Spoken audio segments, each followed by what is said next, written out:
everyone, this is Lara Hammock from the Marble Jar channel, and in today's video I'll share some of my random thoughts on the minefield topic of PC culture or political correctness.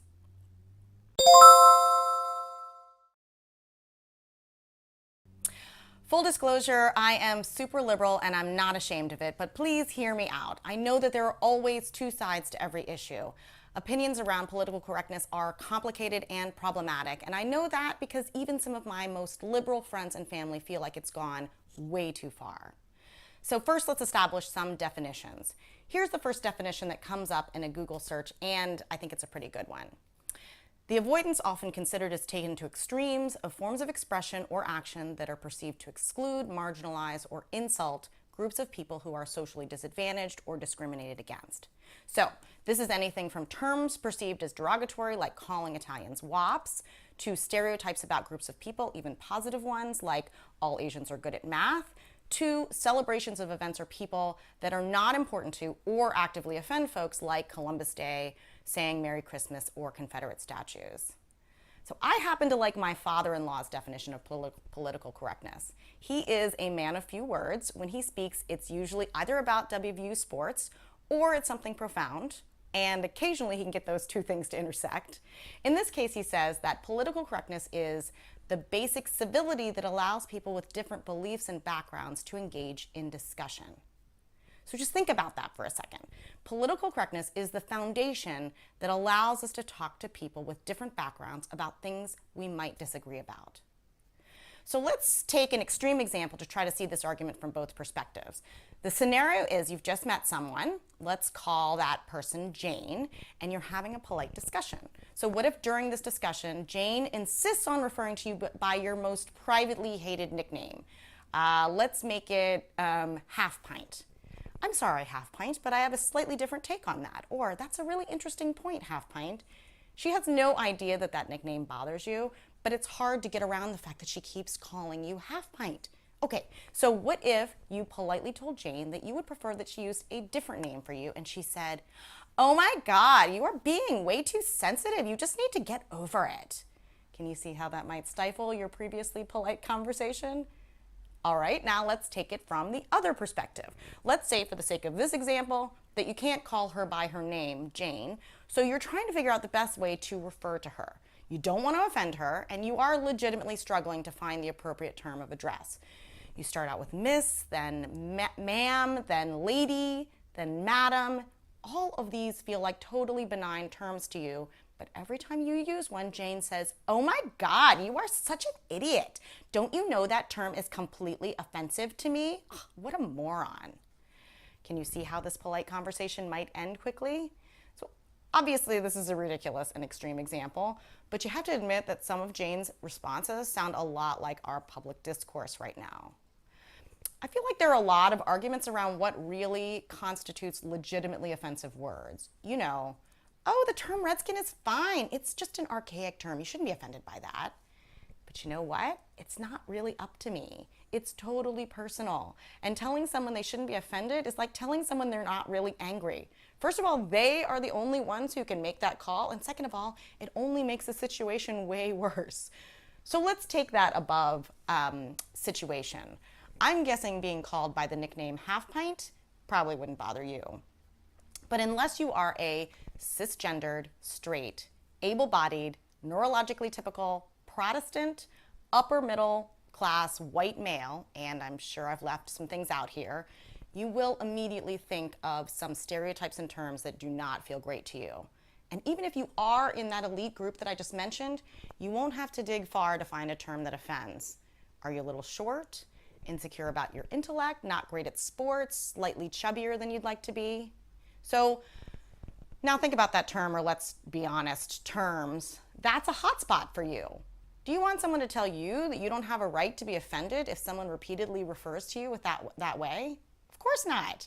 I think we all have to realize that yes, words are just words, but some have long histories of awfulness that we might not even know about. Does that make us terrible people? No, but be open to that education.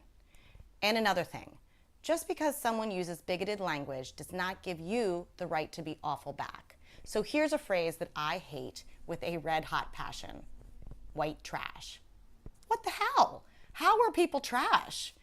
Now, I grew up in a rural area 3 doors down from a trailer park. Just to give you a little flavor, there were 3 different General Lee replica cars on our street.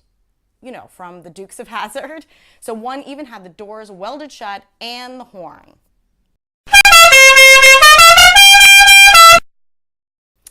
My family was a little unusual in that neighborhood, but these were all my friends growing up. They took care of their dogs, they loved their parents, they helped strangers, they laughed at each other's jokes.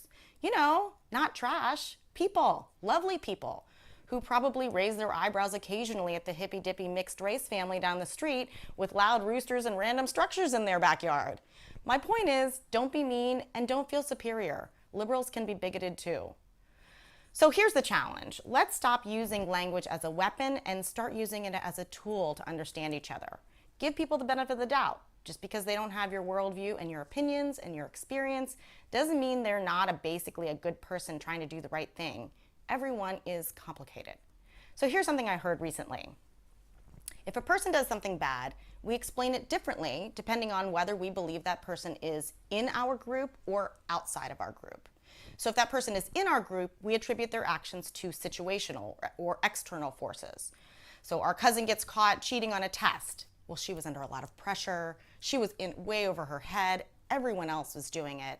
But if we perceive that person to be outside of our group, then we tend to attribute it to fundamental character flaws. Oh, that girl is just straight up bad, or she will do anything to get ahead. This is referred to as fundamental attribution error. Our challenge, make our in-group bigger. Yes, people are responsible for their actions, but acknowledge that external forces are almost always at play. Okay, so I'm going to make a plea to each side. Here's my plea to the PC is too extreme, everyone needs to have more chill crowd. So what's wrong with attempting to call people what they want to be called? Why use offensive terms if you don't have to? Is it so inconvenient to ask what would be preferable? Instead of thinking people are way too sensitive, use those moments to try to understand why they feel strongly about that term. Ask questions, start a discussion, and finally, always assume good-heartedness. And my plea to the no one should ever say anything remotely offensive or I'll blast them into the middle of next week crowd. Don't use language as a weapon. Use it as a tool for civility. Check your motives. Don't set traps. Don't look for gotcha moments.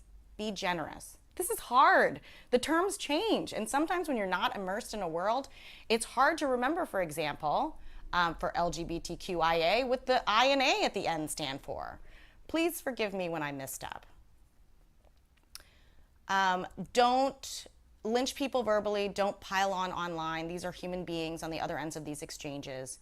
Teach, don't preach. And yes, I'm aware of the irony of this in light of this undeniably preachy video. And finally, again, always assume good-heartedness. So use these moments to learn about someone you don't share a background with. For example, there will inevitably be things in this video that offend you or that you take issue with. Start here. Assume good-heartedness on my part and engage me in conversation. I would welcome it. So I feel like I have to say something about the white supremacist rally in Charlottesville since it just happened and I went to undergrad there. Sometimes people don't have good intention. Sometimes people are actively using violent and scary means to further their agendas of hate.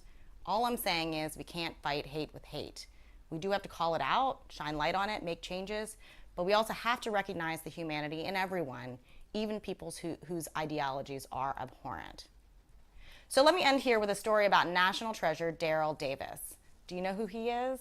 He's an accomplished black keyboardist who's also befriended scores of Ku Klux Klan members.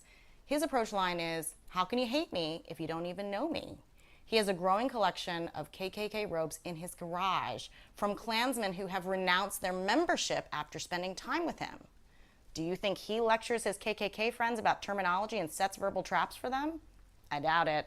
Those conversations would be short and unfruitful.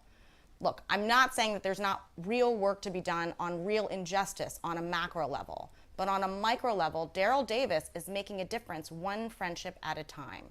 Here's my favorite quote of his. The most important thing I learned is that when you are actively learning about someone else, you are passively teaching them about yourself. That's it. Tell me what you think. Comments are always appreciated, and thanks for watching.